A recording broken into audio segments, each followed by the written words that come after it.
Good morning. आज NCERT class 6 का geography chapter दो देखते हैं। अक्षांश ये बेसिक है, इसी का विस्तार किया है 7, 8, 9, 10 में। बेसिक देख लेंगे तो आगे कठिनाइयाँ कम होगी समझने में। अक्षांश देशांतर, देखिए यहाँ पे देखिए जो पृथ्वी आकृति जो दिखा रहा है ये ग्लोब है। इसी में ये जो आप देख रहे हैं ये क्या है, अक्ष है। ग्लोब जो है देखिए कह रहा है पृथ्वी का क्या है, लघु रूप में छोटा रूप है। देखिए ग्लोब जो है जिस तरह से पृथ्वी जो है, पृथ्वी कैसे घूमती है हमारी, पश्चिम से पूर्व, तो ऐसे ग्लोब को पश्चिम से पूर्व घुमा करके देखा जाता है। कहे ग्लोब जो है पर जो रेखाएं खींची गई है वो कैसी है, तो वो देखिए है ना काल्पनिक रेखा है। जो रेखा खींची गई काल्पनिक, ताकि हम समय का निर्धारण कर सकें अच्छे ढंग से। कह रहा ग्लोब, यहाँ जो कह रहा है कि ग्लोब को तो बराबर भागों में जो बांटती है वो क्या कहलाता है, तो विषुवत रेखा, भूमध्य रेखा, या उसको हम मध्य अक्षांश के नाम से भी जानते हैं। देखिए यहाँ देख सकते हैं कि जो आपका है ग्लोब, जो विषुवत रेखा है देखिए 0 डिग्री, इसके ठीक ऊपर जो है कर्क रेखा, उसके ठीक नीचे वाला क्या है, मकर रेखा है। जितना ऊपर जाएगा जितना नीचे आएगा इतना। फिर उसके ऊपर कितना है, 86.5 डिग्री, इसको हम आर्कटिक वृत्त रेखा भी कह सकते हैं। और उसके बाद देखिए फिर नीचे देखिए 86.5 डिग्री है, जिसको हम अंटार्कटिका वृत्त कहते हैं।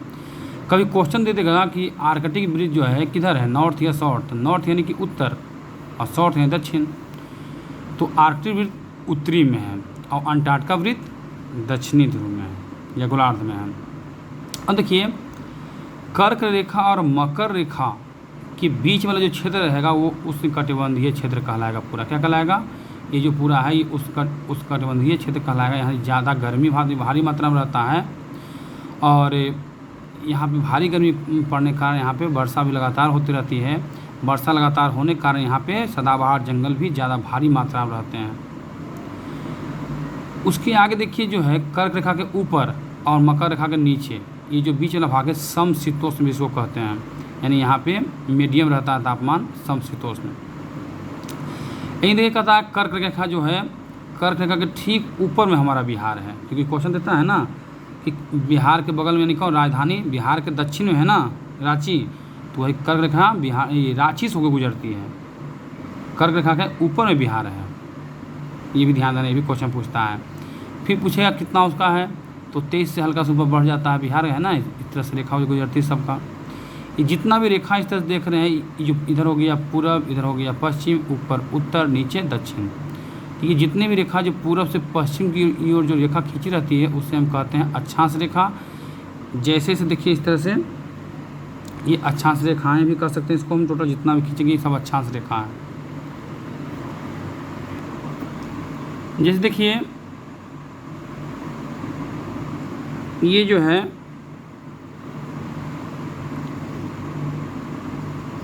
ये जो आपका है बीच से जो रेखा पारा गया इस तरह से खींचा गया, ये विषुवत रेखा हो गया। इसी को हम मध्य अक्षांश या भूमध्य रेखा या विषुवत रेखा 3 नाम जानते हैं।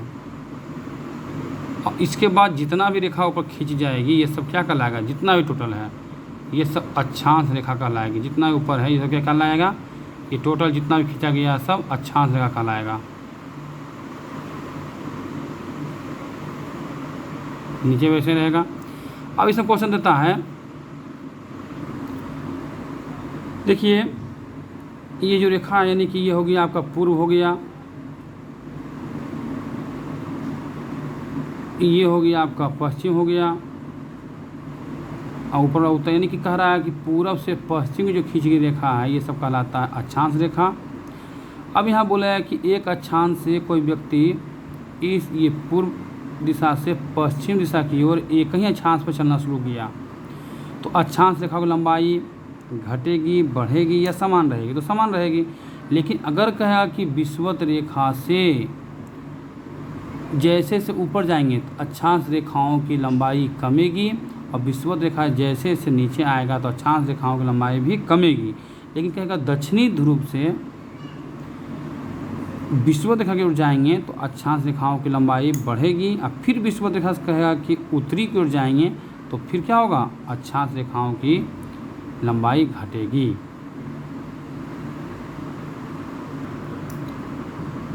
ये देखिए देशांतर रेखा है,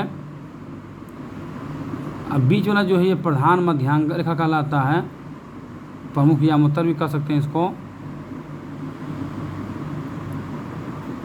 ये जो है एक देशांतर से दूसरे देशांतर के बीच की दूरी जो है लगभग 112 किलोमीटर है, जिसको हमारा सूर्य को ये 4 मिनट में पार कर जाती है।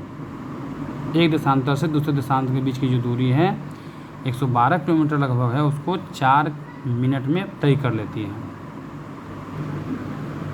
अब देखिए दिया यहाँ पे ध्रुव की तरफ सूर्य की किरणें कैसी पड़ती है, तो तिरछी पड़ती है।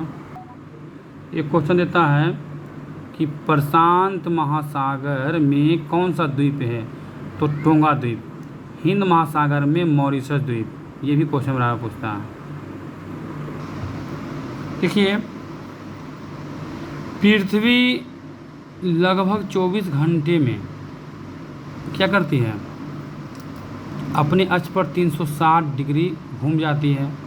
गोल है ना, 936 360 ऐसे होता है वृत्त का मान, इसलिए 1 घंटे में वो 15 डिग्री 4 मिनट में एक देशांतर घूमती है।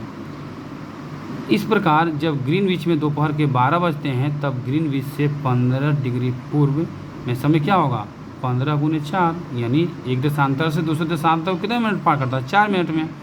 तो 15 × 4 यानी 60 मिनट, अर्थात ग्रीनविच के समय से 1 घंटा आगे होगा। 60 मिनट बराबर क्या होता है, 1 घंटा, यानी वहाँ दोपहर का 1 बजा होगा। लेकिन ग्रीनविच से 15 डिग्री पश्चिम का समय ग्रीनविच समय से 1 घंटा पीछे होगा, यानी पूर्व की ओर बढ़ेगा, पश्चिम की ओर क्या होगा, घटेगा, यानी वह सुबह के 11 बज रहे होंगे। इसी प्रकार जब ग्रीनविच पर दोपहर के 12 बजे होंगे तो उस समय 180 डिग्री पर क्या होगी, मध्य रात्रि होगी। ये भी क्वेश्चन बहुत बार पूछा जा चुका है कि जब ग्रीनविच पर दोपहर के 12 बजे होंगे तो उस समय 180 डिग्री पर क्या होगा, तो मध्य रात्रि होगा। देखिए कह रहा है भारत में जो गुजरात आपका है, गुजरात के द्वारका और असम के डिब्रूगढ़ के स्थानीय समय में जो अंतर होता है आपका 1 घंटा 45 मिनट का, अप्रोक्स में कभी 2 घंटा भी देता है। अब देखिए भारत का मानस में कितना है, तो 82.5 डिग्री पूर्वी, याद रखना है भारत 82.5 डिग्री पूर्वी। सभी देश का अपना अपना मानक समय होता है, ये भी याद रखना है।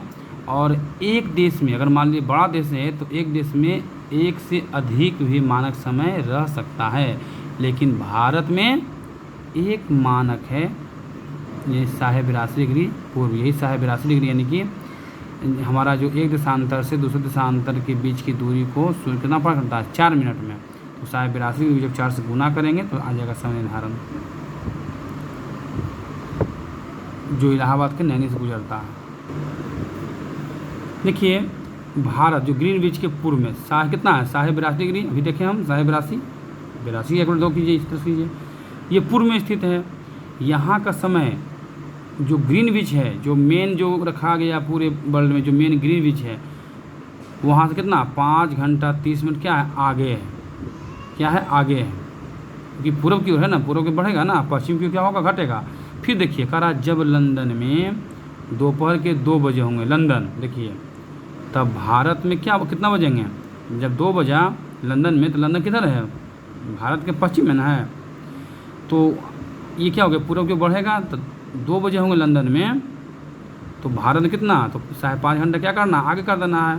3 4 5 6 7 और आधा घंटा जोड़ देना, यानी कितना, 7.5। ये भी क्वेश्चन देता है।